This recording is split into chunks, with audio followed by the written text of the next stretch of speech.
Hello friends, स्वागत है आपका वीएस एजुकेशन चैनल पर। तो फ्रेंड्स, जैसा कि आप सभी को पता है कि पदवृद्धि की जो मांग है वर्ग 1 के लिए वो लगातार चल रही है। और इसके संबंध में मैंने कल एक वीडियो भी बनाई थी जिस पे ये बात सामने आई कि जो विभाग है वो ये कह रहा है कि अपने पास पद नहीं है वर्ग 1 के लिए, तो हम पद वृद्धि नहीं कर सकते हैं। वो आप यहाँ पे क्लिप में भी देख सकते हैं कि विभाग ने यहाँ पर ये बोला कि जो पद दिखाई जा रहे हैं वो सभी प्रमोशन के पद हैं। तो हमारे पास पद ना होने की वजह से हम विभाग क्या है वो खाली पद नहीं है, इसलिए हम पद वृद्धि नहीं कर सकते हैं। तो फ्रेंड्स, यहाँ पर मैं कुछ पॉइंट्स बताना चाहूँगा। ये वीडियो बहुत शॉर्ट होगी, बहुत बड़ी वीडियो नहीं रहेगी।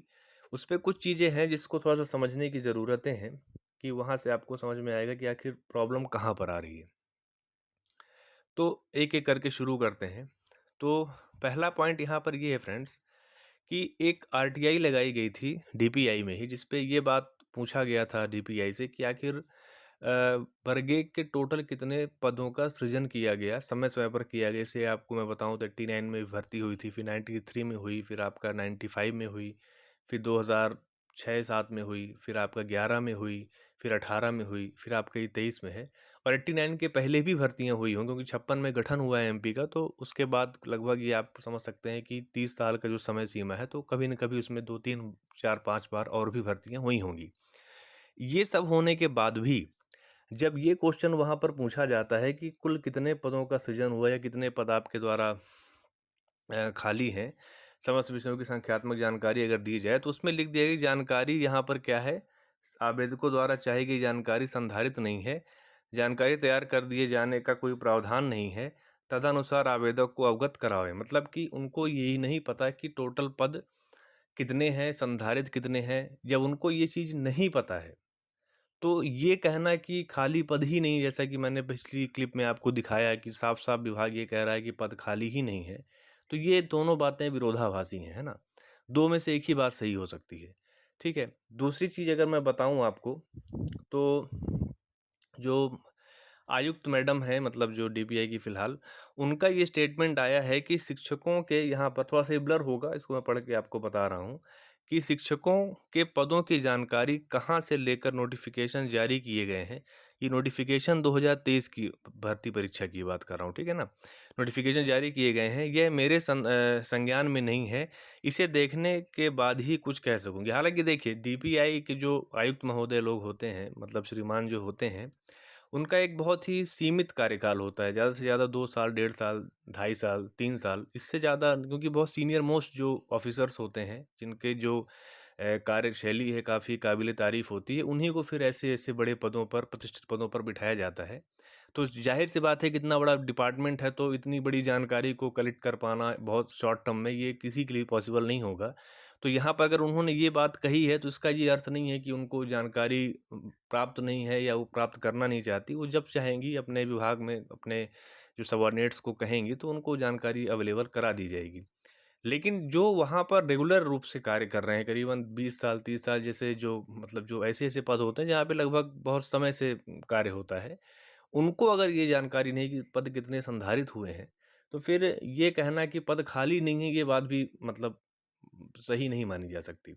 और अगर मैं बात करूँ पदों की, तो एक और जैसे जानकारी यहाँ पर है कि जैसे कि जो कल अभ्यर्थियों ने जो डिमांड की थी, उसमें सबसे बड़ी बात ये है कि जो 22,000 यहाँ पर अतिथि शिक्षक कार्य कर रहे हैं, आखिर अगर पद नहीं है तो पद ये आखिर कैसे कार्य कर रहे हैं? वो पदों पर ही तो कार्य कर रहे हैं।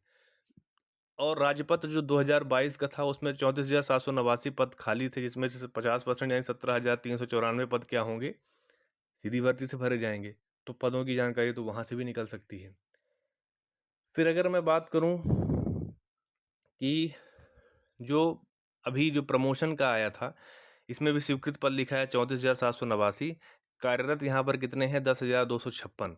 तो ये जो 10,256 है, ये सीधी भर्ती पे इनका सिलेक्शन हुआ है। अगर इनका प्रमोशन आप करते हैं 50% सीट्स के लिए, तो फिर ये पद भी खाली होंगे। उनको भी आपको चाहिए कि किससे भरा जाए? इसी वर्ग 1 की परीक्षा में जो परीक्षार्थी पास हैं, उससे भरा जाए। और अगर लास्ट में हम लोग बात करें तो 6,000 जो शिक्षक हैं वो जुलाई, अगस्त, सितंबर के महीने 2024 में ही रिटायर होने वाले हैं। तो वो पद भी खाली होंगे, वो तो 6,000 डायरेक्ट आपको दिख रहा है। तो पद बहुत सारे खाली हैं, सिर्फ़ इतने से कह देने से नहीं कि पद खाली नहीं इसलिए हम पद नहीं बढ़ा सकते, ये कहना गलत है। अब इसमें देखिए विभाग क्या करता है, हालाँकि जो अपने मंत्री जी हैं वो काफ़ी अच्छे हैं, उन्होंने इस चीज़ का समर्थन किया, बच्चों की व्यथा को समझा कि वास्तव में पदों की कमी के कारण अच्छे-अच्छे मेरिट होल्डर के जो बच्चे हैं, अच्छे-अच्छे मार्क्स लाने वाले बच्चे हैं, वो वेटिंग में हैं। तो उनकी सद्भावना हमारे साथ है, आप सभी के साथ है, तो देखिए शायद कुछ सकारात्मक हो जाए। लेकिन विभाग का जो ये एक रवैया है कि सीधे सिरे से चीज़ों को खारिज करना, वो सही नहीं है। शिक्षा मंत्री जी काफ़ी इस मामले में संवेदनशील हैं और होना भी चाहिए क्योंकि परीक्षार्थी उनसे लगातार मिल रहे हैं और एक मतलब एक आप कह सकते हैं कि प्रतिष्ठित लहजे में उनसे बातचीत होती है, तो उस चीज़ का परिणाम भी आपको देखने को मिल रहा है। इसलिए आपको पॉजिटिव रहना है, सकारात्मक तरीके से कार्य करना है। पद वृद्धि होने के चांसेस हैं भी, लेकिन ये है कि प्रयास आपको जारी रखना पड़ेगा। तो ठीक है फ्रेंड्स, यही अपडेट थी।